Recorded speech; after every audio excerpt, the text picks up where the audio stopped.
ข่าวด่วนเนทัญญาหลังพิงฝาประชาชนชาวอิสราเอลบ่นลุกฮือประท้วงจริงจัง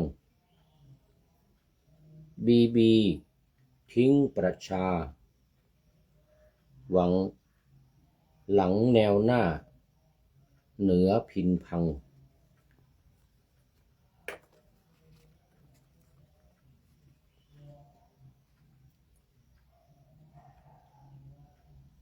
เฮสบอลเลาะไม่ยั้งถล่มหนักจนรู้กันทั่วไปปิดไม่มิดอิสราเอลฮือลั่นประท้วงไล่เนทัญญาฮูจากรัฐบาลเมื่อความเดือดร้อนไม่ได้อยู่แค่ที่รบนั้นแต่ระเบิดดังลั่นกลางเมืองใหญ่ประชาชนชาวอิสราเอลไม่ไหวออกมาอย่างมากล้นตะโกนลั่นถนนบีทอดทิ้งพวกเราสัญญาณชี้ชัดว่าประชาชนต่างไม่เอาผู้นำของพวกเขาในสภาวะสงครามแปลว่าความขมขื่นที่เกิดขึ้น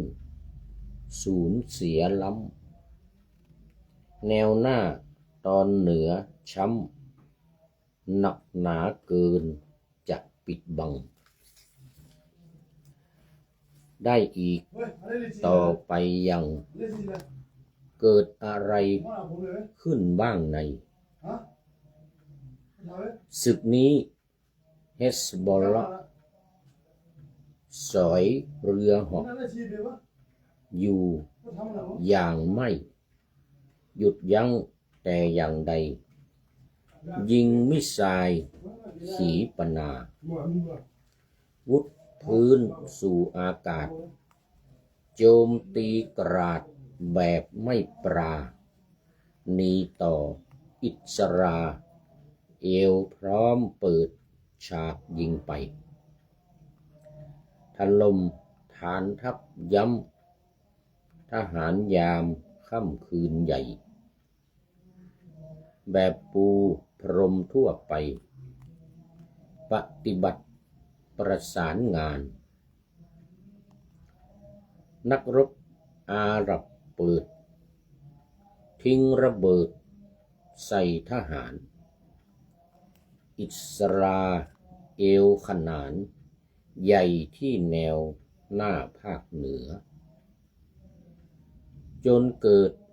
ความเสียหายครั้งใหญ่แบบไม่น่าเชื่อ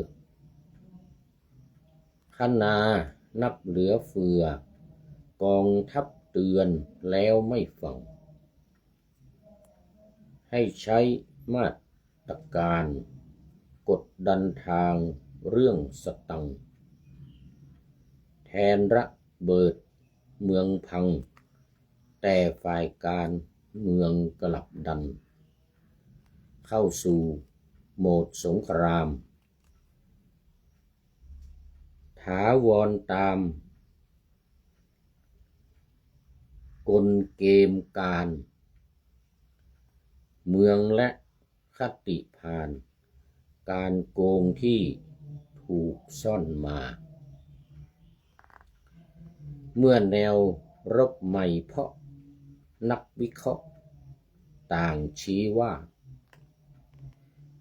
คดีทุจริตหนาของนายเน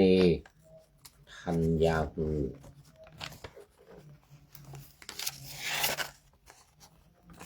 ที่จอคอหอยอยู่ ก็ดูก็ดูเหมือนจะยืดสู่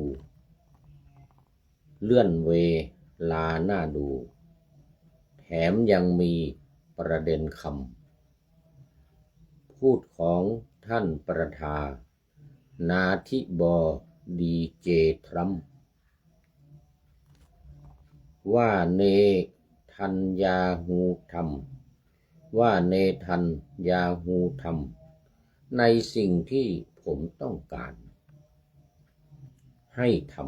ำยิ่งทำให้กลุ่มผู้ไปประท้วงนั้นมองว่าสงครามมันอาจถูกขอความร่วมมือจากสองรัฐบาลเอาลูกหลานที่แสนซื่อกล้าหาญลั่นระบือที่แนวหน้าไปเสี่ยงกันเมื่อประชาชนไม่เชื่อมั่นในรัฐบาลและความสูญเสียมันเกินจะรับไหวต่อไปอาจเป็นจุดเปลี่ยนผันครั้งสำคัญที่สุดในรัฐบาลครั้งใหญ่ของเนทันยาฮูเลยขอถวายความนอบน้อมแด่พระรัตนตรัยมีพระพุทธเจ้าเป็นต้นขอถวายความเคารพพระมหาเถระพระเถรานุเถระเจ้าคณะพระสังฆาธิการทั่วโลกมีพระเดชพระคุณพระธรรมเสนาบดีเจ้าคณะภาค7วัดพระธาตุดอยสุเทพเป็นต้นและขออำนวยพรแด่ท่านผู้ฟังท่านผู้ชมสาธุชนพุทธบริษัททั้งหลายวันนี้รายการพระไตรปิฎกลอยฟ้าก็ลอยมาจากวัดพระธาตุดอยสุเทพราชวรวิหารผ่านทาง Facebook Live สวัยเทพบุญล่วงหน้ามา4 วันวันนี้เป็นวันที่29รายการนี้จะออกอากาศในวันที่1 มิถุนายน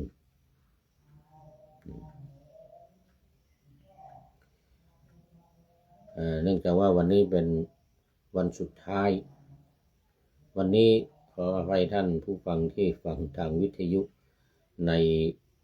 วันที่1นะคำว่าวันนี้เนี่ยไม่ได้หมายถึงวันที่1หมายถึงวันที่บันทึกเสียงอยู่นี่คือวันที่29เป็นวันสุดท้ายของกิจกรรมการเจริญพระพุทธมนต์สมโภชน้ำสงฆ์พระบรมธาตุดอยสุเทพและผ้าไตรพระราชทานโดยอาราธนาพระสงฆ์จำนวนทรงสมณศักดิ์พร้อมสัญญาบัตรพัดยศ20 รูปมาเจริญพุทธมนต์เวลาบ่าย2:30นี่ก็ใกล้แล้วเนี่ยใกล้จะบ่าย2:30 5 วันตั้งแต่วันที่25ถึงวันที่29มีเจริญพุทธมนต์อย่างนี้และมีเทศน์1 กันเวลา1 ทุ่มซึ่งรายละเอียดได้ประกาศไปแล้วว่าองค์แสดงพระธรรมเทศนาเป็นใครองค์เจริญพุทธมนต์เป็นใคร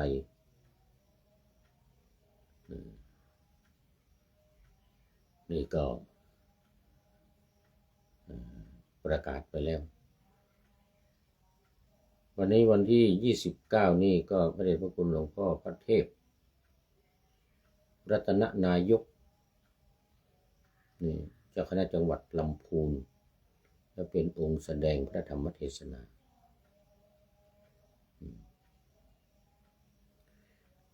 เห็นว่าเรื่องปฏิจจสมุปบาทตามตารางที่ได้ประชาสัมพันธ์ไปแล้วแต่วันนี้จะไม่ประชาสัมพันธ์มากละเพราะว่าวันที่บันทึกเสียงอยู่นี่มันยังเป็นวันสุดท้ายยังเหลือวันที่30-31อยู่ก็ตามแต่ผู้ฟังมักจะงงเวลาไปฟังรายการนี้ทางวิทยุ พูดวันนี้แล้วคนจริงมันผ่านไปแล้วเป็นวันที่1 มิถุนายนแล้วอย่างเงี้ยก็เลยทำให้งงกันว่าอันนี้งานวิสาขะยังไม่จบนึงคนจริงมันยังไม่จบนะวันนี้วันที่29วันที่29ช่วงแรกมันวันที่25ถึงวันที่29เสร็จแล้ววันที่30วันพรุ่งนี้ถึง31 2 วันนี้ก็จะเป็นวันอัญเชิญน้ำสงฆ์พระราชทานขึ้นสู่วัดพระธาตุดอยสุเทพจากลานครูบาเจ้าศรีวิชัยกิจกรรมก็เริ่มตั้งแต่บ่าย 4 โมงเย็นที่ศาลาธรรมมหาวิทยาลัยเชียงใหม่โดยผู้ว่าราชการจังหวัดเชียงใหม่เป็นประธานมีการสมโภชกล่าวเปิดอะไรต่างๆที่ศาลาธรรมมหาวิทยาลัยเชียงใหม่เวลา 17:30 นาทีก็มีขบวนแห่ออกจากศาลาธรรมมหาวิทยาลัยเชียงใหม่มาที่ลานครูบาเจ้าศรีวิชัยหน้าวัดศรีโสดาจากนั้นเวลา 19:30 นาทีก็เริ่มขบวนขึ้นดอยสุเทพตามชื่องานว่าไหว้สาปารมีพระบรมธาตุดอยสุเทพแล้วบางทีก็มีคำว่าตามฮีดตุยหอยขึ้นดอยสุเทพนี่นะแล้วบางทีก็เขียนว่า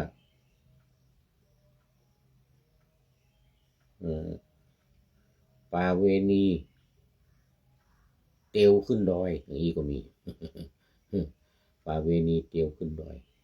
อย่างท่านก็ครูวันลบนามวงพรหมที่เขียนประวัติวัดพระธาตุดอยสุเทพก็จะ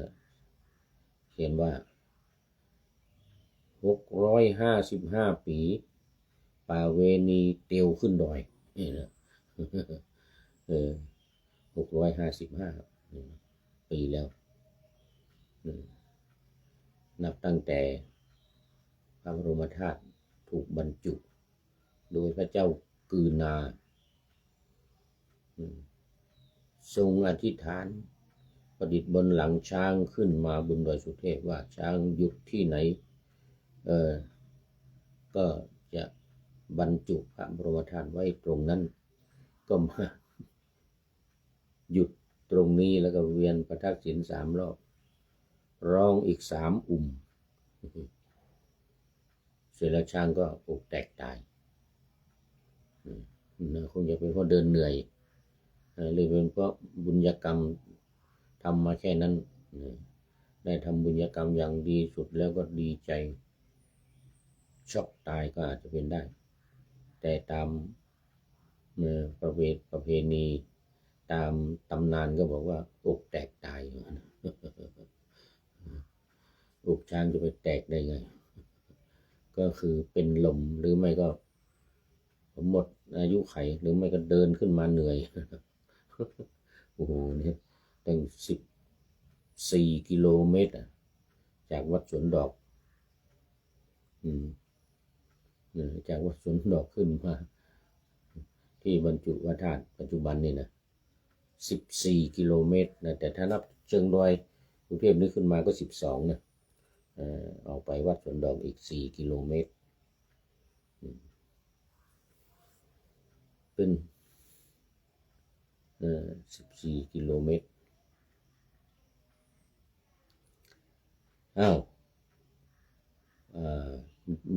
หมดเรื่องของวิสาขบูชานะเริ่ม25ถึงวันที่31ตอนเช้าขบวนขึ้นมาถึงตี5เวลาประมาณ6:30หรือไม่เกิน7 นาฬิกานี่ก็ทำบุญตักบาตรกันโดยพระสงฆ์จำนวน500 รูปแล้วก็เวลา10 นาฬิกาเริ่ม9 นาฬิกาบวงสรวงก่อนบวงสรวงเทพเทวาฤาษีปู่ฤาษีบาสุเทพเป็นต้นเนี่ยนะบวงสรวงเสร็จเรียบร้อยแล้วก็10 นาฬิกาก็ส่งน้ำพระบรมธาตุดอยสุเทพด้วยน้ำสงฆ์พระราชทานมีพระสงฆ์เจริญชัยมงคลคาถา10 รูปถวายพระไตรพระราชทานของพระบาทสมเด็จพระเจ้าอยู่หัวแด่พระเดชพระคุณหลวงพ่อพระธรรมเสนาบดีเจ้าอาวาสวัดพระธาตุดอยสุเทพได้ถวายพระไตรอีก10 ไตรแด่พระสงฆ์เจริญชัยมงคลคาถาเป็นเสร็จพิธีอันนี้วันที่31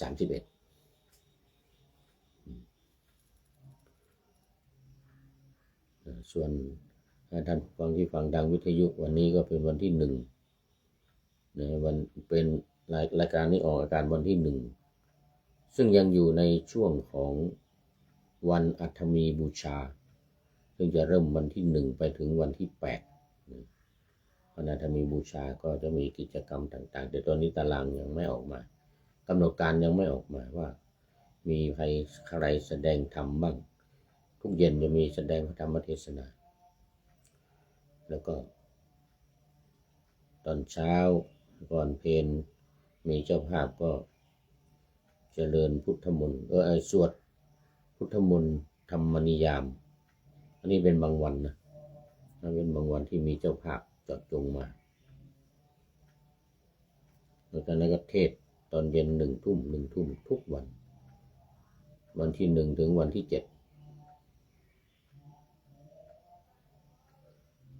เสร็จแล้วก็ไปถึงพิธีประชุมเพลิงพระบรมศพขององค์สมเด็จพระสัมมาสัมพุทธเจ้าเวลาประมาณ10 นาฬิกาก็จบเสร็จพิธีถวายมาติกาถวายผ้าไตรทอดผ้าไตรพระสงฆ์สวดมาติกาบังสุกุลหรือสดับปกรณ์ก็เป็นเสร็จพิธีถวายเครื่องทายาทในพระสงฆ์ตามประเพณีสงฆ์จำนวน10 รูปเหมือนกันในวันที่8 มิถุนายนที่จะถึงนี้แล้วก็หรือแรม8 ค่ำซึ่งเราเรียกกันว่าอัฐมีบูชา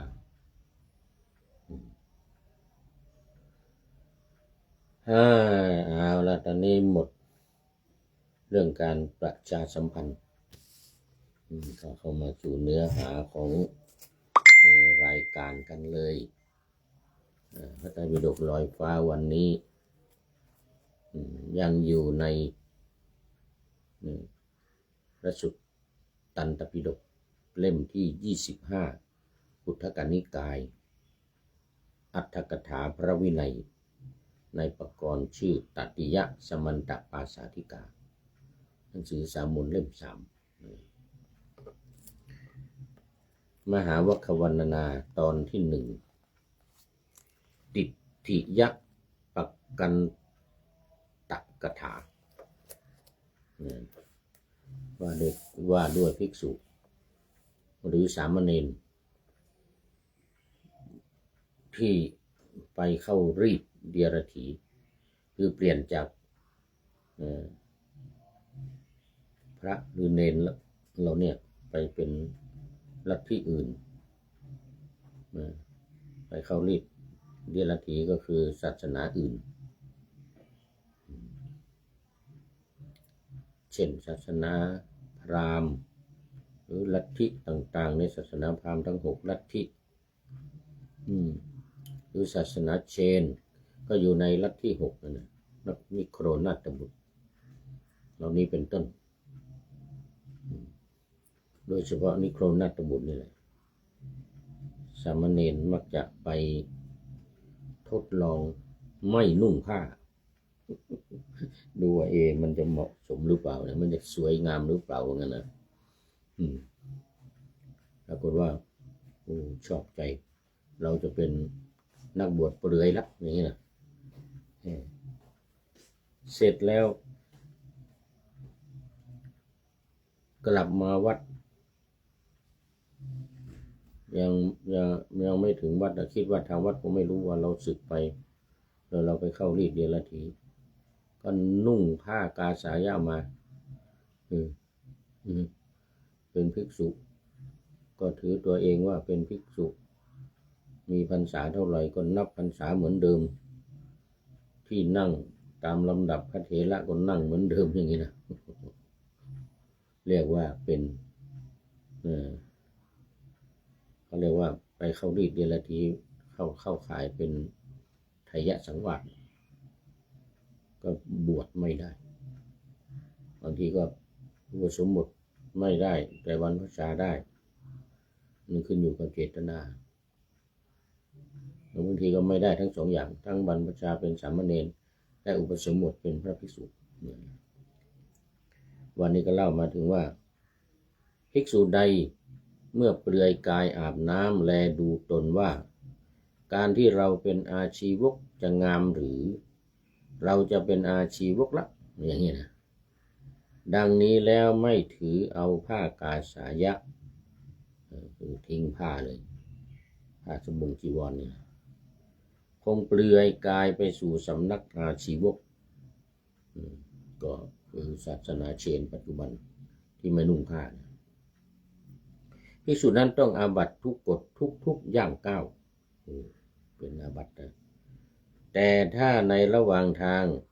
ฮิริโอตตัปปะเกิดขึ้นแก่เธอแสดงอาบัติทุกกฎแล้วก็ย่อมพ้นจากอาบัติอันนี้ก็มาถึงนี้เมื่อวานวันนี้เราจะได้ต่อขออภัยมันเป็นเรื่องของวินัยนะไม่ค่อยจะเกี่ยวข้องกับญาติโยมท่านผู้ฟังเท่าไหร่แต่ว่ารู้ไว้ก็ดีอย่างดังที่ได้อธิบายและให้เหตุผลมาหลายครั้งแล้ว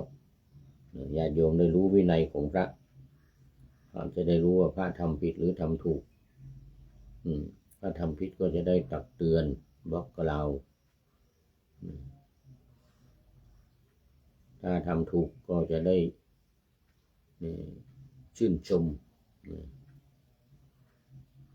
แต่ไม่ใช่เห็นทำผิดแล้วโวยวายนะต้องดูเหตุดูผลต้องดูนี่ตามหลักการที่พระวินัยอัตถกถาพระวินัยได้แก้ไว้ให้ดีบางทีก็ตีโพยตีพายด่าพระไปทั่วเป็นวจีกรรมนะ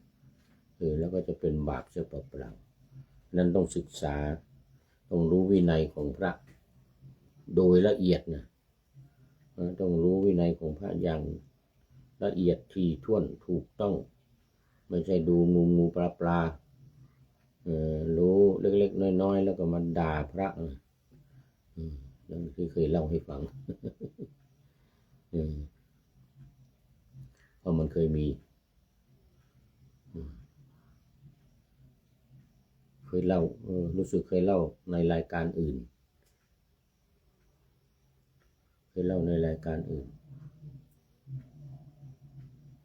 คือไม่รู้วินัยอย่างท่องแท้แล้วก็โวยวายฟ้องคนนั้นว่าคนนี้นะเหมือนกับเรื่องภิกษุฉันมะม่วงที่เล่าให้ฟังเมื่อวันก่อน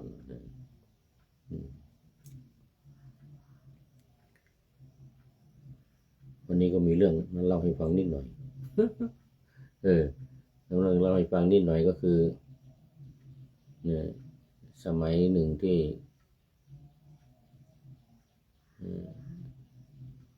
ครูบาโสภา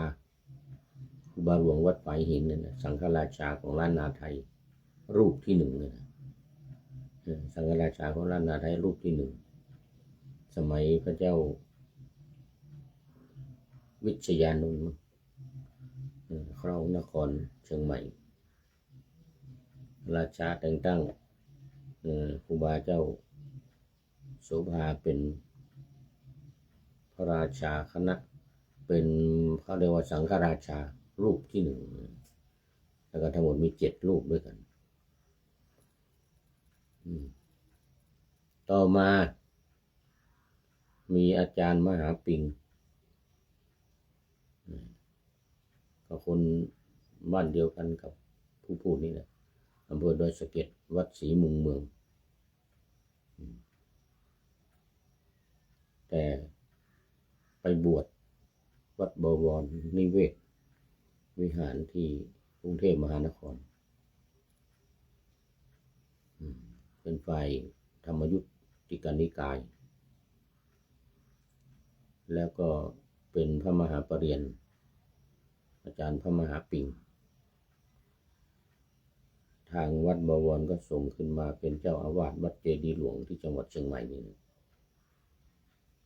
แล้วก็วันดีคืนดีก็ไปฟ้องในหลวงรัชกาลที่5พระบาทสมเด็จพระจุลจอมเกล้าเจ้าอยู่หัวพระปิยมหาราชว่าครูบาวัดฝายหินครูบาหลวงวัดฝายหินครูบาโสภาเป็นหัวหน้าสามเณรกินข้าวเย็นไปฟ้องในหลวงในหลวงก็นิมนต์ครูบาไปเข้าวังสอบสวนไต่สวนเพื่อที่จะทำโทษ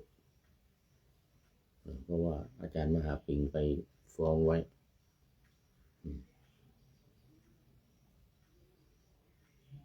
ผิดเป็นอาบัติปาจิตตีหวังจะให้ในหลวงลงโทษตามโทษานุโทษตัวนั้นในหลวงก็ตรัสถามครูบามีพระมาฟ้องว่าครูบาเป็นหัวหน้าสามเณรกินข้าวเย็นจริงหรือครูบาตอบว่าจริงขอถวายพระพรมหาบพิตรราชสมภารเจ้าแล้วทำไมครูบาจึงกินข้าวเย็นกินตามวินัยบัญญัติกินตามวินัยบัญญัติทรงอนุญาตพระพุทธเจ้าทรงอนุญาตให้ฉันได้ใน3 กรณี 1. เวลาอาพาธ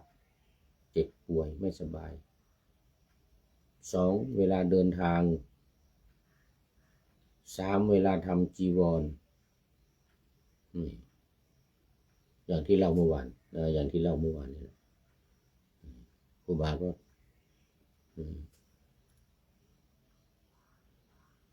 ถวายพระพรในหลวง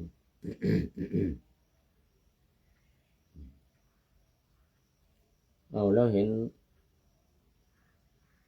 อาจารย์มหาปิงมาฟ้องว่า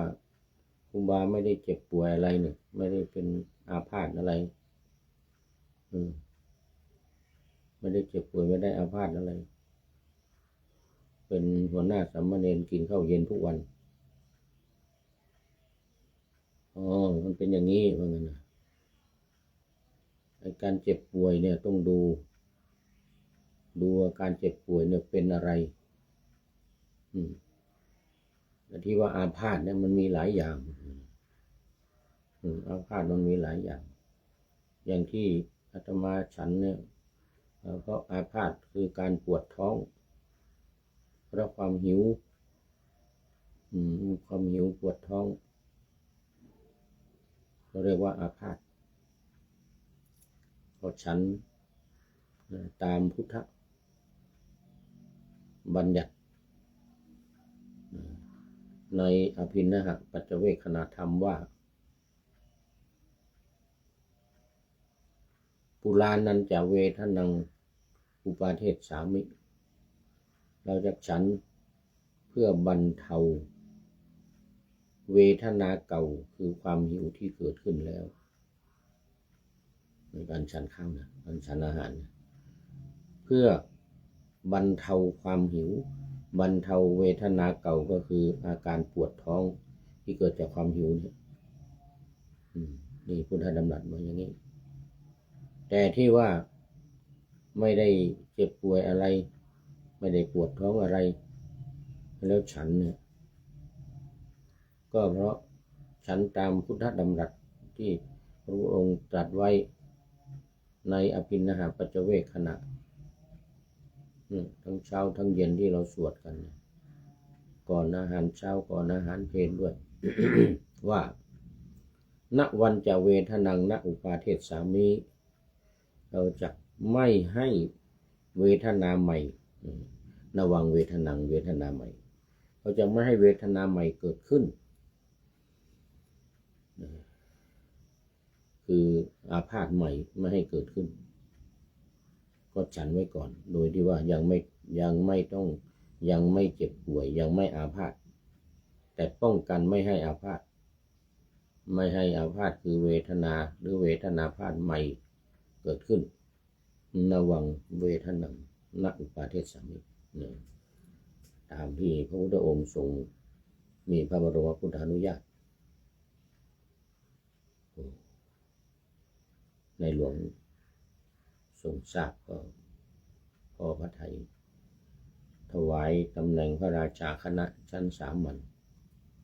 แต่พระและครูบาเจ้าโสภาในพระราชทินนามว่าพระอภัยสารทะสังฆปาโมกข์เป็นรูปแรกของพระราชาคณะในหัวเมืองนะก่อนหน้านั้นมาไม่มีแต่ในกรุงเทพพระราชาคณะมีแต่ในกรุงเทพครูบาเป็นรูปแรกเพราะในหลวงทรงทราบ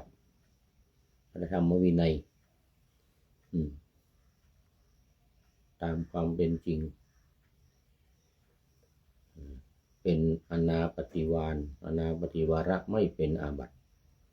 ฉันในคราวไม่เป็นอาบัติหรือในคราวอาพาธหรือในเวลาเดินทางไปไหนมาไหนอาหารอาจจะไม่สะดวกตามเวลา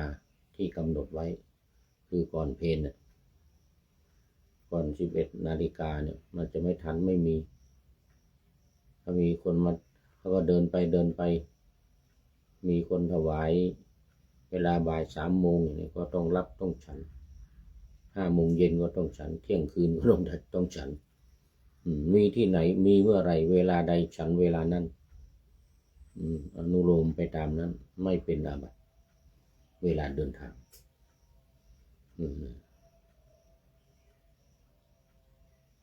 อันนี้ก็เรื่องของเวลาเดินทางนี่เดี๋ยวมีเรื่องเล่าให้ฟังหน่อยอันนี้ตัวเองผู้พูดนี่นะสมัยไปอเมริกาไปเดินทางอยู่2 เดือนครึ่งในอเมริกาได้22 รัฐเริ่มตั้งแต่ลอสแอนเจลิสรัฐแคลิฟอร์เนียเนี่ยนะขึ้นไปจนถึงนิวยอร์กนู่นนะวอชิงตันดีซีนู่นนะได้22 รัฐไปถึงมิชิแกนถึงแคนาดาชายแดนแคนาดาที่ไนแกฟอลที่น้ำตกนะที่น้ำตกที่แคนาดานั่งรถเกรฮาวรถที่มันวิ่งตอนกลางคืนแล้วก็หลับในรถตื่นเช้ามาก็รถถึงพอดีลงเที่ยวลงชมตามเมืองต่างๆสถานที่ต่าง แล้วมีวันหนึ่งโน่นนะใกล้จะถึงนิวยอร์กนะถ้าทางโน่นแหละแต่มันเป็นนอกเมืองเป็นท่ารถแล้วก็มีร้านอาหารรถก็เข้าท่าประมาณบ่ายโมงครึ่งประมาณบ่ายสองนี่แหละบ่ายโมงครึ่งถึงบ่ายสองโมงนี่รถเขาเรียบร้อยอาตมาก็ไปยืนเรียงคิวตามเขานะเขาเรียงคิวกันซื้ออาหารไปเรียงคิวซื้ออาหารกับเขาแล้วก็ไปยืนตามแถวเขานั่นแหละเหมือนคนฝรั่งเขานะเขาก็ยืนแถวกันถึงคิวใครคิวมันก็ซื้ออาหารกินมันบ่ายสองโมงแล้วมีโยมคนหนึ่งโอ้ท่านนี่มันกี่โมงแล้วเนี่ยท่านมายืนรอซื้ออาหารฉันมันบ่ายโมงบ่ายสองแล้วมันเกินเที่ยงแล้วว่าไงมันเกิน11 โมงแล้วนะผิดวินัยแล้วโยมคนนั้นนะอันนี้ก็อะไรมาก็ผู้พูดนี้ก็เลยบอกว่าโอ้ไม่เป็นไรโยมมันไม่ผิดวินัยอันนี้อยู่ในระหว่างการเดินทางรถจอดที่ไหนมีอาหารเมื่อไรก็ฉันเมื่อนั้นซื้อกินเมื่อนั้นเหมือนกันนะเอาอย่างนั้นเหรอเหมือนกันนะหนูมากับท่านทูตเหมือนกันนะฮะเนี่ยท่านทูตอยู่ในนู่นท่านทูตนั่งอยู่นู่นเหมือนกันนะท่านทูตนั่งอยู่นู่นท่านทูตให้มาถามว่าท่านทำไมทำผิดวินัยไม่ผิดนะถ้าไม่ผิดหรือไม่ผิดงั้นเดี๋ยวหนูกลับไปบอกท่านทูตเหมือนกันนะเดี๋ยวไปบอกท่านทูตกลับไปบอกท่านทูตนั่งอยู่โต๊ะอาหารข้างในนู่นก็ไปบอกสักประเดี๋ยวกลับมาโยมคนนี้นะท่านขอนิมนต์ไปนั่งในนู้นนะท่านทูตจะถวายภัตตาหารท่านทูตจะถวายภัตตาหารนี่นะก็เลยแต่อาตมา2 รูปนะโยมพระอยู่โน่นอีกรูปหนึ่งนั่งรออยู่อาตมาเข้าคิวอยู่คนเดียว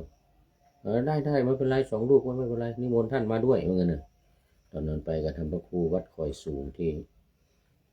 อำเภอตรอนจังหวัดอุตรดิตถ์ท่านพระครูเป็นเจ้าภาพท่านพระครูมีเงิน200,000อาตมามีเงิน30,000ไปอเมริกาเขานั้นนะมีเงิน20,000ได้30,000ซื้อตั๋วเครื่องบินซื้ออะไรก็หมดไป10,000 กว่าแล้ว18,000ไปกลับ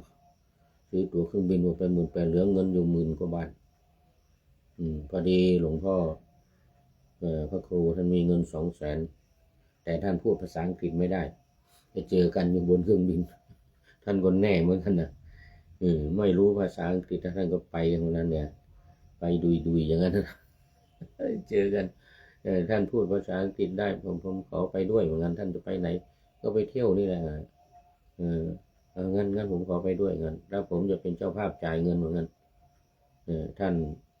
ไม่ต้องจ่ายผมจะจ่ายเงินตัวเองเหมือนกันนะผมมีเงินมา200,000เหมือนกันท่านพระครูวัดคอยสูงจำได้อยู่นี้ยังไม่ได้ไปเยี่ยมท่านนะเนี่ยวัดคอยสูงอำเภอตรอนจังหวัดอุตรดิตถ์ท่านมีเงินไป200,000อาตมามี30,000เหลือเงิน10,000 กว่าบาทแล้วก็หมายถึงหักค่าเครื่องบินค่าใช้จ่ายอะไรแล้วนะเหลือเงิน10,000 กว่าบาทไปคิดเป็นดอลลาร์เหลือไม่กี่ร้อยดอลลาร์เนาะบอกผมไม่มีเงินนะหลวงพ่อนะผมมีเงินเหลืออยู่นี่ไม่กี่ร้อยดอลลาร์นะไม่เป็นไรผมมี200,000เหมือนกันนะเอามา200,000 บาทมันมีหลายร้อยดอลลาร์ ก็เลยเอางั้นไปก็ไปเลยนะคนจริงก็กะว่าจะไปสักให้หมดเงินนะให้หมดเงินอาจจะ7 วันหรือ10 วันหรืออาจจะไม่ถึงเดือนก็ได้หรืออาจจะ15 วันอย่างนี้นะครับแล้วก็จะกลับละอย่างนี้นะคิดในใจพอเจอท่านมี200,000โอ้โหสบายเลยทีเนี้ยพากันเที่ยวไปนั่งรถไปกลางคืนนอนในรถกลางวันเที่ยวไปถึงเมืองไหนก็ไปดูตารางว่าจะถึงกี่โมงแล้วไประยะทางเท่าไหร่จากเมืองนี้ไปเมืองนี้ระยะทางเท่าไหร่ไปถึงก็ถึงตอนเช้ากะให้มันไปถึงตอนเช้าพอดีบางทีนั่งรถจนถึง2 ทุ่ม3 ทุ่มแล้วบางทีนั่งรถถึง5 ทุ่มก็มีนะบางที่นะรถมันจะวิ่งไปถึงกะให้ไปถึงตอนเช้า6 โมง 7 โมงอย่างเงี้ยลงแล้วก็จะได้หาฉันอาหารนะที่ท่ารถนั่นแหละแล้วก็ไปต่อบังเอิญวันนั้นรถไปถึงบ่าย 2 โมงบ่าย 2 โมงอาหารเช้าก็ไม่ได้กินเพลก็ยังไม่ได้เขียนไม่ได้ฉันเช้ายังไม่ได้ฉันเพลยังไม่ได้ฉันเนื่องจากรถมันไปเสียระหว่างทางเขาก็ซ่อมรถซ่อมอะไรกันตอนกลางคืนนะมันก็เลยเสียเวลานะก็ดีจะถึงตอนเช้านะแต่มันก็เลทไปเป็น4-5 ชั่วโมงบ่าย 2 โมงยืนรอคิวซื้ออาหารที่อเมริกานี่พระเพื่อเขาเนี่ยเขาไม่สนใจหรอกต้องรอเดินคิวตามเขานะแต่หลวงพ่อท่านอายุมากก็ให้ท่านนั่งรอท่านทูตก็โยมก็บอกว่าโอ้นิมนต์ท่านมาด้วยนิมนต์ท่านมาฉันในนี้ท่านทูตจะเป็นเจ้าภาพถวายพระทหารมือนะถวายพระทหารเสร็จถวายปัจจัยค่าเดินทางอีกคนละ$100คนละ$100ท่านทูตมาเนี่ยนะโอ้เป็นประสบการณ์อธิบายว่ามันไม่ผิดวินัยแล้วอยู่ในระหว่างเดินทางคุยกับท่านทูตก็เอาอย่างนั้นอย่างนั้นอันนี้ก็เล่าให้ฟังอย่างเมื่อกี้เนี่ยก่อนจริงมันจะถึงตอนเช้าแล้วแต่ว่ารถมันเสียระหว่างทางกว่าเขาจะซ่อมเสร็จออกมาก็เสียเวลาไป5-6 ชั่วโมงมาถึงบ่าย 2ก็พอดีพุทธองค์ทรงอนุญาตไปแล้วว่าระหว่างการเดินทางเนี่ยมีฉันที่ไหนก็ฉันที่นั่นเวลาไหนก็เวลานั้นฉันได้ไม่เป็นอาบัติเป็นอานาปฏิวาระอานาปฏิก็คือไม่เป็นอาบัติในคราวไม่เป็นอาบัตินี่เล่าให้กันฟังเล่าให้กันฟังเอานะคราวนี้ก็มาต่อมาต่ออันหนึ่งถ้าเธอถามว่าอะไรเป็นสูงสุดแห่งบรรพชาของพวกท่านอันเขาตอบว่าหมายถึงเดรัจฉีนะหมายถึงเดรัจฉีการถอนผมและหนวดเป็นต้นแล้วถอนแล้วให้ถอนแม้ผมเส้นเดียวถือวัดมีความเพียรด้วยความกระโยงเท้าเป็นต้นก็ดีนุ่งผ้าแววหางนกยูงเป็นต้นก็ดีชื่อว่าถือเพศแห่งอาชีวกเหล่านั้นชื่อว่ายอมรับความเป็นลัทธิประเสริฐกว่าบรรพชานี้คือการประเสริฐกว่าการบวชของเรานี่ว่างั้นเนี่ยบรรพชานี้ประเสริฐเธอย่อมไม่พ้นจัดว่าเป็นผู้เข้ารีดเดียรถีเป็นผู้เข้ารีดเดียรถีบวชไม่ได้ไม่ให้บวชกลับมาแล้วไม่ให้บวช ตัวเองก็เป็นพระอยู่แล้วเนี่ยแล้วก็ไปเข้าฤทธิ์เดรัจฉีนะอันหนึ่งถ้าเธอเมื่อจะลองดูว่าการบวชเป็นเดรัจฉีสำหรับเราจะงามหรือไม่งามจึงนุ่งคากรองเป็นต้นหรือว่าผูกชฎาหรือว่าช่วยหาหาบบริขารผูกชฎาก็คือเอาผมมามัดจุกเลยนะผมมัดจุกนี่เหมือนฤาษีเลยนี่ศาสนาอื่นนะมันมัดจุกอยู่ข้างบนนี่เขาเรียกชฎาเหมือนชดินสามพี่น้องที่พุทธคยาที่เล่าให้ฟังขยากัสสปะนาทีกัสสปะอุรุเวลากัสสปะเนี่ยฟังว่าลูกศิษย์ดิทั้งหมด 1,000เนี่ยเกล้าผมไว้เนี่ยเอาขึ้นมาตัวเกล้ามัดจุกอยู่ข้างบนนี่นะเขาเรียกชฎาแต่พอจะบวชพระพุทธเจ้าก็ตัดผมหมดก็ลอยน้ำไปหาน้องคนที่2ลอยหาน้องคนที่3อันนี้เรียกว่าชฎาหรือผมจุกไปทำตามเขาแบบนั้นอันนี้นะถ้าเธอเมื่อจะลองดูนะการบวชเป็นเดรัจฉีสำหรับเขาจะงามหรือไม่งามจึงนุ่งคากรองเป็นต้นเอายาคาเนี่ยมานุ่งเป็นผ้านะหรือผูกชฎาหรือฉวยหาบบริขารก็หาบบริขารเหมือนกับนักบวชเดรัจฉีทั้งหลายยังไม่ยอมรับเพียงใดลัทธิย่อมคุ้มเธอไว้เพียงนั้นครั้นเมื่อเพศสักว่าเธอยอมรับแล้วย่อมจัดว่าเป็นผู้เข้าฤทธิ์เดรัจฉีแต่ถ้ายังใจยังไม่ยอมรับเป็นเพียงแต่ทดลองดูว่ามันจะงามหรือไม่งามเนี่ยเรานุ่งเหมือนเขาตัดไว้ผมจุกเป็นชฎาเหมือนกับเขาเลยนะจะงามหรือไม่งามถ้าใจยอมรับตามนั้นนี่นะก็ถือว่าเป็นเข้าฤทธิ์เดรัจฉีแต่ใจยังไม่ยอมรับเพียงแต่จะทดลองดูไม่เป็นไรอันหนึ่งถ้าเธอส่วนภิกษุผู้มีจีวรอันโจรชิงเอาไปขโมยลักไปจึงนุ่งคากรองเป็นต้นก็ดีถือเพศเดรัจฉีเพราะภัยมีราชภัยเป็นต้นก็ดีหาจัดว่าเป็นผู้เข้าฤทธิ์เดรัจฉีไม่เลยเพราะไม่มีลัทธิไม่ได้ไปเข้าลัทธิใครเพียงแต่ว่าโจรมันขโมยเอาผ้าจีวรไปสังฆาติสบงเอาไปหมดก็เลยนุ่งเหมือนเดรัจฉีแต่ใจมันยังเป็นพระอยู่ไม่ได้ศรัทธาหรือว่าไม่ได้ทดลองหรือไม่อะไรสักอย่างแต่นุ่งเหมือนเขาเอายาคามานุ่งถือว่าไม่ใช่ยังไม่ใช่ไม่เข้าฤทธิ์เดรัจฉีหรอกแต่ในอัตถกถากุดุลทีพระอัตถกถาจารย์แก้ว่าขึ้นชื่อว่าบุคคลผู้เข้าฤทธิ์เดรัจฉีนี้ท่านกล่าวด้วยอุปสัมบันภิกษุเพราะเหตุนั้นสามเณรแม้ไปสู่ติฐายตนะแล้วพร้อมทั้งเพศ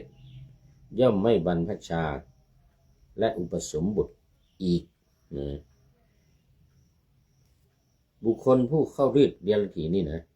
ท่านกล่าวด้วยอุปสัมบันภิกษุก็คือสามเณรเพราะเหตุนั้นสามเณรแม้ไปสู่ติฐายตนะก็คือในส่วนของ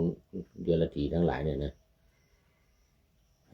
แล้วพร้อมทั้งเพศคือเพศของตัวเองนี่แหละเป็นสามเณรนี่แหละนะย่อมได้บรรพชาและอุปสมบทอีกคือพอกลับมาแล้วเนี่ยยังบรรพชาเป็นสามเณรได้และอุปสมบทเป็นพระภิกษุก็ยังได้อยู่อันนี้เพราะว่ากุลุนทีเขาแก้เอาไว้คือผู้เข้าไปเข้าฤทธิ์เดรัจฉีนี่แหละท่านก็ว่าเป็นอุปสัมบันภิกษุ